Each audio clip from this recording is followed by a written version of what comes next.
Hello students, आप सभी का स्वागत है आपके अपने यूट्यूब चैनल हार्ड कंसेप्ट पर। आज का टॉपिक है स्प्रिंग।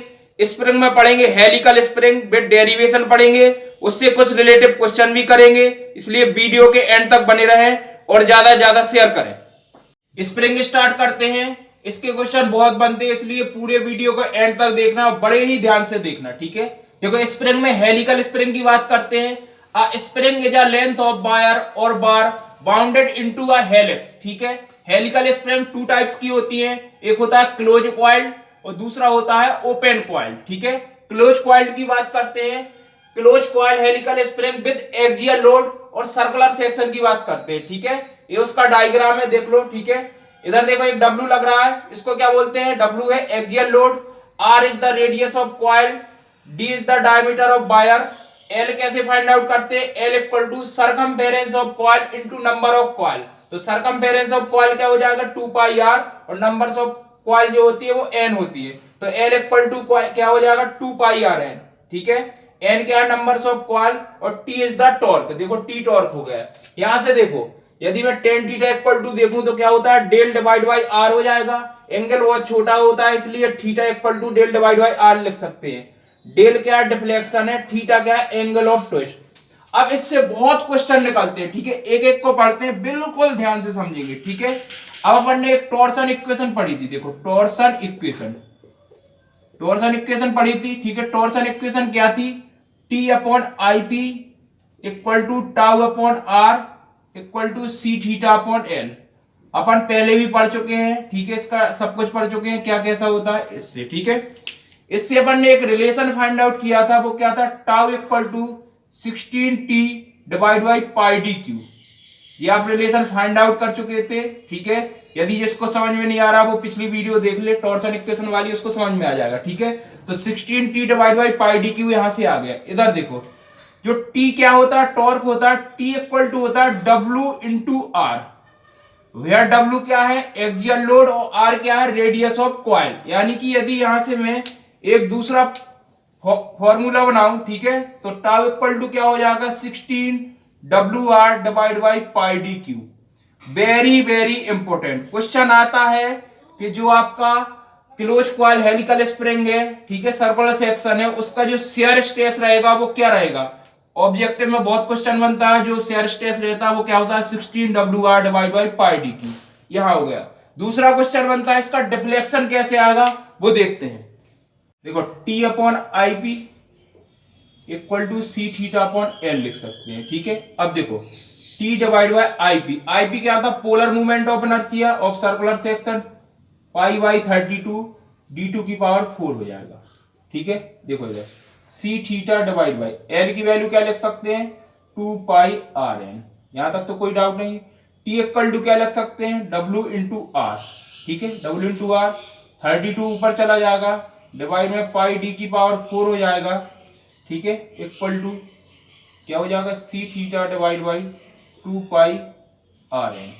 यहां तक तो कोई डाउट नहीं होना चाहिए, बिल्कुल आराम से सॉल्व करेंगे। अब देखो, यहां से यदि थीटा की वैल्यू फाइंड आउट करें तो देखो, सी थीटा इक्वल टू क्या ले सकते? देखो, डब्ल्यू r 32 into 2 pi are n, ऐसा लिख सकते हैं। देखो, क्रॉस मल्टीप्लाई कर दिया, सी थीटा ये हो गया, ठीक है।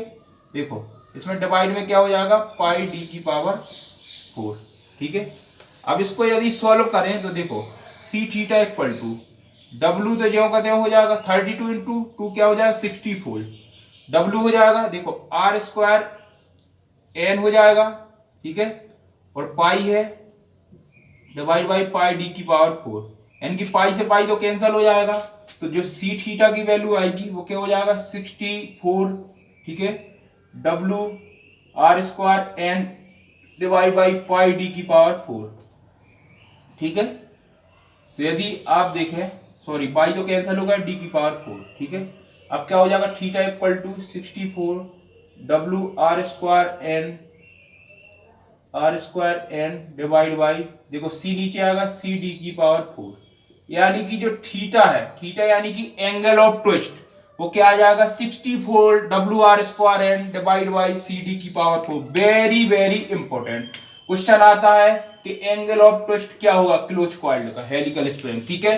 तो जो थीटा इक्वल टू हो जाएगा वो क्या हो जाएगा 64 WR² n divide by CD की पावर 4।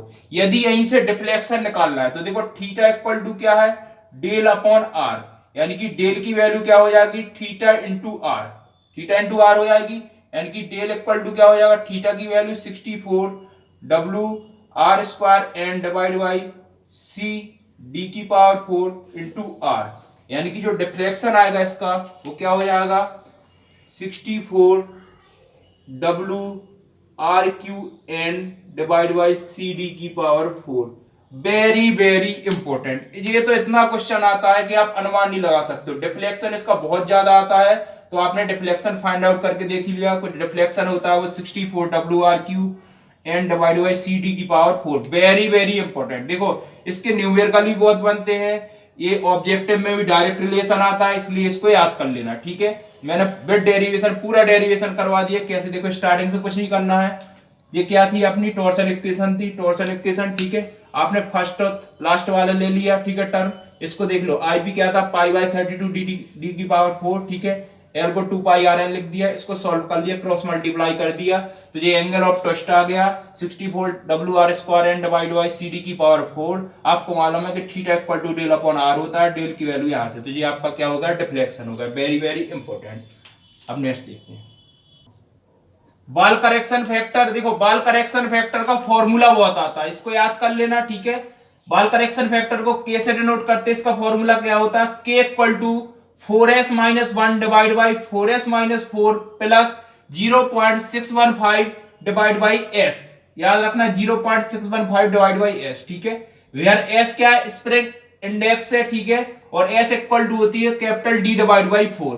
कैपिटल D क्या है मीन डायमीटर ऑफ कॉइल, और स्मॉल d क्या है diameter of wire. Energy stored आता है तो देखो पहले भी पढ़ाया था, U इक्वल टू क्या होता है हाफ T इंटू थीटा, ठीक है। T की वैल्यू आपको मालूम है, थीटा की वैल्यू आप निकाल चुके हो, वैल्यू पुट कर देना, एनर्जी स्टोर फाइंड आउट कर लोगे, ठीक है। एनर्जी स्टोर्ड है, ठीक है, तो ऐसे फाइंड आउट कर लेना, ठीक है। अब इसके बाद नेक्स्ट देखते हैं, कनेक्शन से स्टार्ट करते हैं। देखो स्प्रिंग इन सीरीज और spring in parallel, very very important question बहुत आते हैं, इसलिए ध्यान से पढ़ना, ठीक है। आपने एक फॉर्मूला पढ़ा होगा क्या F इक्वल टू KX, ये पढ़ते आए हैं अपन, ठीक है। F क्या होता था फोर्स होता था, K स्टिफनेस होता था, X क्या होता था डिफ्लेक्शन होता था, ठीक है। यदि यहां देखूं मुझे यहां स्टिफनेस निकालनी है, देखो स्टिफनेस निकालेंगे तो क्या हो जाएगा देखो K equal to F divide by X लिख सकते हैं। यहां क्या लोड W है, यानी W डिवाइड बाई X लिख सकते हैं। यहां से एक चीज समझ में तो आ गई, यदि यहां से मैं x की वैल्यू निकालूं तो x इक्वल टू क्या बन जाएगा w डिवाइड बाई k। यहां तक आप समझदार हैं, ठीक है, ये हो गया। अब देखो सीरीज कनेक्शन में क्या होता है, देखो x इक्वल टू क्या हो जाएगा x1 प्लस x2 लिख सकते हैं, ठीक है। यदि मैं x1 की वैल्यू देखूं, इधर देखो x1 की वैल्यू आप देखो तो 1 की बात करूं तो देखो w तो एक ही है, यानी कि x1 क्या लिख सकते हैं w डिवाइड बाई और क्या हो जाएगा k1 प्लस इसका क्या हो जाएगा W डिवाइड बाई K2 हो जाएगा, ठीक है। और X यहां क्या लग सकता हूं W डिवाइड बाई K। एक चीज तो समझ में आ गई, यहां तक ऐसा तो लिख सकते हैं, ठीक है, ये चीज आप समझदार हैं। अब देखो यहां से W कॉमन है, यानी कि यहां क्या हो जाएगा 1/K equal to 1/K1 plus 1/K2, यानी कि यहां से एक रिलेशन आ गया, वो रिलेशन क्या आ गया 1/K equal to 1/K1 plus 1/K2। यानी कि यदि आपका एक क्वेश्चन आता है कि स्प्रिंग इन सीरीज कनेक्शन है तो उसका जो स्टिफनेस रहेगा उसका रिलेशन क्या होगा 1/K equal to 1/K1 plus 1/K2। अब करते हैं स्प्रिंग इन पैरेलल की बात। अगर पैरेलल कनेक्शन है तो उसमें देखो ध्यान से देखना, देखो फॉर्मूला तो वही बनने वाला, सब कुछ वही बनने वाला। यहां देखो कि वहां देख रहे थे x1 और x2, मतलब डिफ्लेक्शन अलग अलग था, ठीक है। यहां देख रहा हूं आपके लोड अलग अलग है, लोड अलग अलग है, तो यहां क्या लिख सकता हूं मैं W equal to W1 plus W2 लिख सकता हूं क्या, कोई डाउट नहीं, यहां तक हो गया। और W की यदि वैल्यू देखूं तो देखो W इक्वल टू क्या, आपने इधर देखो W इक्वल टू क्या लिख सकते हैं K इंटू एक्स, यही देखो देखो W equal to K into x, यहां तक लिख लिया। अब इसमें वैल्यू पुट करो, यहां क्या लग सकते हैं K इंटू एक्स। अब W1 क्या हो जाएगा देखो K1 हो जाएगा, देखो और क्या हो जाएगा X, प्लस W2 क्या हो जाएगा K2 इंटू एक्स। ठीक है, अब x हो जाएगा, x से x कैंसिल हो जाएगा, यानी k इक्वल टू क्या हो जाएगा K1 प्लस K2। मतलब एक चीज समझ में आ रही है कि जो स्प्रिंग इन पेलर कनेक्शन है तो जो आपका स्टिफनेस आया वो k इक्वल टू क्या हो जाएगा K1 प्लस K2। यानी कि दो चीज समझ में आई कि यदि आपका स्प्रिंग सीरीज कनेक्शन में है तो उसका जो स्टिफनेस का रिलेशन आएगा वो क्या हो जाएगा 1/k equal to 1/K1 plus 1/K2। यदि पेलर कनेक्शन में है तो स्टिफनेस क्या हो जाएगा k equal to K1 plus K2। Very very important, दोनों फॉर्मूले याद कर लेना। अब इससे रिलेटेड क्वेश्चन करते हैं, देखते हैं। क्वेश्चन फर्स्ट है, if two spring of stiffness K1 and K2 are connected in series the stiffness of combined spring is. अब देखो कनेक्शन कैसा, सीरीज कनेक्शन। अब सीरीज कनेक्शन में क्या आपने देखा था 1/k equal to 1/K1 plus 1/K2, यही देखा था। इसको सॉल्व कर दो, 1/k, ठीक है, इक्वल टू, अब इसको क्या K1 इंटू K2 लिख सकते हैं क्या, एलसीएम ले लिया। ठीक है, अब देखो K2 हो जाएगा या K1 हो जाएगा, यानी कि जो 1/k आ जाएगा वो क्या हो जाएगा K1 plus K2 divide by K1 into K2। या K की वैल्यू यदि देखें तो K इक्वल टू क्या हो जाएगा K1 into K2 divide by K1 plus K2। ठीक है, तो K की वैल्यू देख लो, कोई ऑप्शन मैच कर रहा है क्या, ऑप्शन देख लो, B is the correct answer. इस टाइप का क्वेश्चन है, तो मैंने बताया था दोनों कनेक्शंस आते हैं। ठीक है, इस टाइप का क्वेश्चन है। क्वेश्चन सेकंड है, a closely coiled helical spring of round steel wire 5 mm in diameter having 12 complete coils of 50 mm mean diameter is subjected to an axial load of 100 Newton if modulus of rigidity is 80 gigapascal.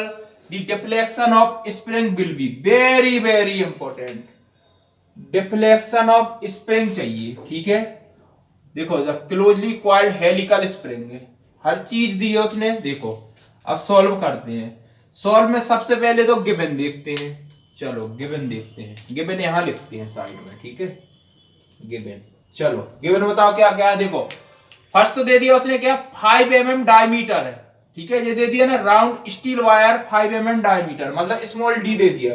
Small D क्या है 5 mm है। ठीक है, फिर उसके बाद उसने क्या दे दिया 12 कंप्लीट कॉइल्स है, यानी कि n इक्वल टू क्या हो गया 12 हो गया। ठीक है, फिर उसने क्या दे मीन डायमीटर दे दिया, यानी कि कैपिटल डी इक्वल टू क्या दे दिया 50 mm। ठीक है, यदि यहां से अपन r निकालेंगे तो क्या हो जाएगा d डिवाइड बाई 2, यानी कि 25 mm।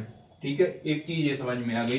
फिर उसने एक्सियल लोड दे दिया, यानी क्या w इक्वल टू क्या दे दिया 100 न्यूटन दे दिया। ठीक है, फिर उसने क्या मॉडुलस ऑफ रिजिडिटी यानी क्या दे दिया c दे दिया 80 गीगा पास्कल, और गीगा पास्कल को न्यूटन पर mm स्क्वायर ठीक है चेंज करेंगे तो क्या हो जाएगा, देखो 80 इंटू 10⁻³ न्यूटन पर mm स्क्वायर में चेंज कर दिया। मैंने न्यूटन पर mm स्क्वायर में चेंज क्यों किया, क्योंकि वैल्यू mm में गिवन है। ठीक है, w भी न्यूटन में है। अब डिफ्लेक्शन चाहिए, डिफ्लेक्शन का अपन ने डेरिवेशन किया था, क्या था del equal to 64 w r/n divide by cd की पावर 4। ठीक है, यही फॉर्मूला था, बिल्कुल ध्यान से देख लो, ये है। अब इसमें वैल्यू पुट करते हैं। देखो डेल उसने पूछा है, क्या पूछा है डिफ्लेक्शन, वैल्यू पुट कर दो 64 हो जाएगा, w की वैल्यू गिवन है 100 है, r की वैल्यू आपने फाइंड आउट कर ली है क्या 25 की पावर क्यूब।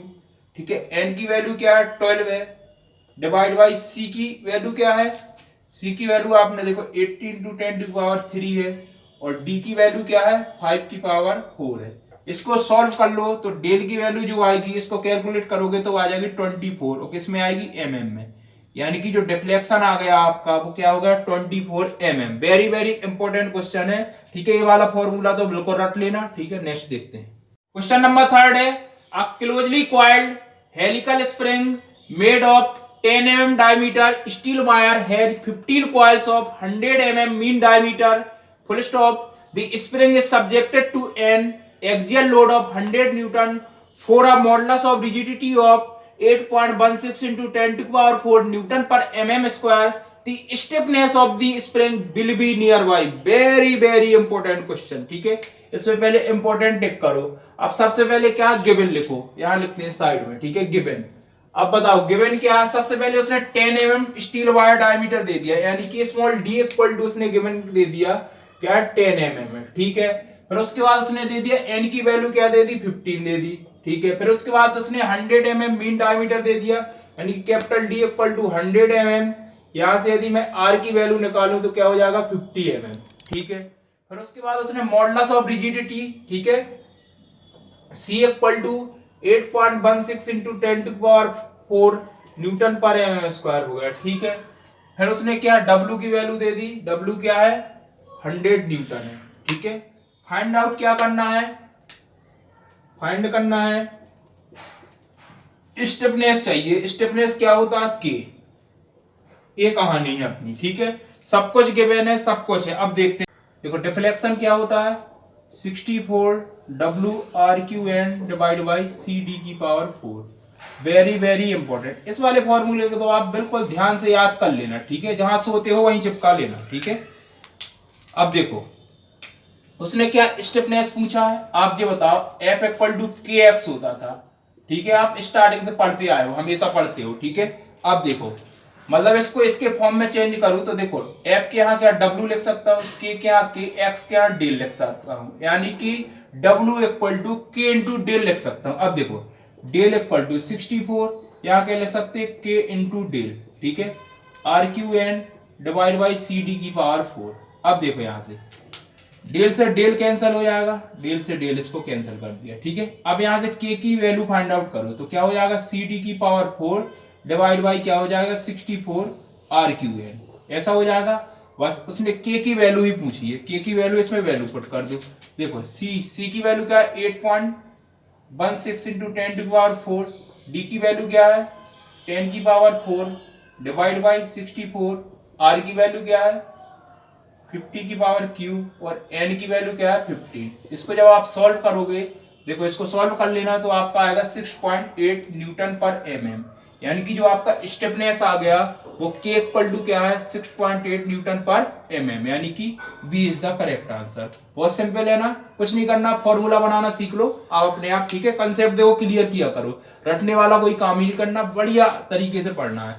फोर्थ क्वेश्चन देखते हैं, if two spring K1 and K2 are placed in parallel, the combined stiffness of spring is, देखो उसने पैरेलल कनेक्शन दे दिया। पैरेलल कनेक्शन में जो आपका स्टिफनेस होता था वो क्या होता था, K इक्वल टू, देखो पैरेलल में क्या होता था, K equal to K1 plus K2, K1 plus K2 होता था। इसमें देख लो कोई ऑप्शन है का, A is the correct answer, ठीक है। इस टाइप के क्वेश्चन आते हैं। नेक्स्ट देखते हैं, क्वेश्चन है question number 5, Hall's correction factor K is given by the relation, ठीक है। बताओ करेक्शन फैक्टर आपने क्या पढ़ा था, K equal to 4s-1 divide by 4s-4 plus 0.615 divide by s, ठीक है। B is the correct answer, मैंने पढ़ाया था ना। क्वेश्चन नंबर 6 देखो, a close coiled helical spring absorb 80 newton mm of energy while extending by 4 mm the stiffness of spring. Very very important, देखो इसको देखो, क्वेश्चन मजा आने वाला। देखो सबसे पहले तो गिवन की बात करते हैं, साइड में ही लिखते हैं गिवन, गिवन, ठीक है। गिवन में उसने क्या दे दिया, एनर्जी दे दी, एनर्जी मतलब U दे दिया, U क्या है, 80 न्यूटन mm दे दिया, ठीक है। फिर उसके बाद उसने क्या बोला, उसने क्या डिफ्लेक्शन भी दे दिया 4 mm। तो फाइंड आउट क्या करना है, फाइंड आउट करना है स्टिफनेस, मतलब K फाइंड आउट करना है। अब देखो जब K फाइंड आउट करना है तो उसने ये सब दे दिया। अब देखो कैसे करते हैं, आपको मालूम है कि एनर्जी का एक फॉर्मूला होता है क्या, हाफ W इंटू डेल, ऐसा फॉर्मूला होता है एनर्जी का, ठीक है। ये तो आपने देख लिया। यदि मैं यहां से W की वैल्यू देखूं तो क्या हो जाएगा, 2U डिवाइड बाई डेल, ऐसा लिख सकते हैं, यानी 2 इंटू U की वैल्यू कितनी है 80 डिवाइड बाई डेल की वैल्यू कितनी है 4। यदि यहां से सॉल्व करें 2 2 जा 4 240, ठीक है, यानी कि 40 न्यूटन आ गया, ठीक है। अब आपको मालूम है W इक्वल टू क्या पड़ा था, K इंटू डेल, यानी कि आपको K चाहिए तो क्या हो जाएगा, W डिवाइड बाई डेल हो जाएगा। W की वैल्यू 40 है और डेल की वैल्यू क्या है 4 है, 4 से काट देंगे यानी कि 10, ठीक है। अब देखो जो न्यूटन पर mm, यानी कि जो K की वैल्यू आ जाएगी वो 10 न्यूटन पर mm आ जाएगी, ठीक है। अब ऑप्शन चेक कर लो, B is the correct answer. अब बताओ क्वेश्चन में कोई डाउट है क्या? क्वेश्चन में डाउट होंगे ही नहीं। आप तो कंसेप्ट क्लियर करते जाओ, जैसे मैं पढ़ाऊं वैसे पढ़ते जाओ। आप जिंदगी में क्वेश्चन करना इतना सीख जाओगे कि आपको कहीं डाउट नहीं हो सकता। नेक्स्ट देखते हैं। क्वेश्चन नंबर 7 है, आज का लास्ट क्वेश्चन है। In a closed coil helical spring subjected to axial load other quantities remaining the same if the wire diameter is doubled then the stiffness of the spring when compared to original one will be. ठीक है, उसने क्या बोल दिया? Other quantity तो same है, लेकिन उसने क्या बोला, जो वायर डायमीटर है वो क्या है? डबल्ड है। ठीक है, और उसने ठीक है स्टिफनेस के बारे में बात की है। तो स्टिफनेस क्या होता? स्टिफनेस का आपने कोई फॉर्मूला पढ़ा था क्या? क्या पढ़ा था? CD की पावर 4 डिवाइड बाय 64 RQN, ऐसा कुछ फॉर्मूला आपने पढ़ा था? ऐसे ही पढ़ा था, ध्यान से देखो। ये फॉर्मूला आप पढ़ चुके हो, ड्राइव कर चुके हो। ठीक है, पिछले क्वेश्चन में। अब देखो उसने क्या बोल दिया, K1 इक्वल टू तो CD की पावर 4 डिवाइड बाई 64 RQN। आपने एक इक्वेशन इसको मान लिया। फिर उसने क्या कह दिया, यदि मैं इसको डबल कर दूं, यानी कि इसको मान लो आप क्या D1, इसको मान लो D1, यदि मैं D1 को डबल कर दूं यानी कि C और D1 को क्या कर दूं 2, ठीक है, की पावर 4 डिवाइड बाई 64 RQN। यानी कि एक चीज यहां इसने लिख दिया, यहां लिख सकते हैं क्या, क्वेश्चन में गिवन हो गया जो D2 है वो डबल्ड हो गया। ठीक है, अब देखो इसको कंपेयर करते हैं। K2 इक्वल टू क्या हो जाएगा, इसको स्क्वायर करेंगे तो क्या हो जाएगा, 2 2 या 4, 2 या 8, 2 या 16, 16C D1 की पावर 4 डिवाइड बाई 64 RQN, ऐसा हो जाएगा। ठीक है, यदि यहां देखूं तो एक आपको एक चीज मिल रही है क्या, देखो 16 को यदि मैं अलग कर लूं तो यहां पे क्या हो जाएगा, C D1 की पावर 4 डिवाइड बाई 64 RQN, ऐसे ही कुछ मिल रहा है। अब देखो यदि मैं इसको देखूं तो देखो यही बन गया, यानी कि जो K2 का यदि देखूं, देखो K2 इक्वल टू क्या हो जाएगा, 16 इंटू K1 हो जाएगा। यानी कि यहाँ एक चीज समझ में आ रही है कि जो स्टिफनेस हो जाएगी वो कितनी 16 टाइम्स हो जाएगी। D is the correct answer. ठीक है, तो क्वेश्चन सिंपल है, कुछ नहीं है। के की आपने ये वैल्यू फाइंड आउट की थी पिछले क्वेश्चन में, इस टाइप से ड्राइव कर लिया था।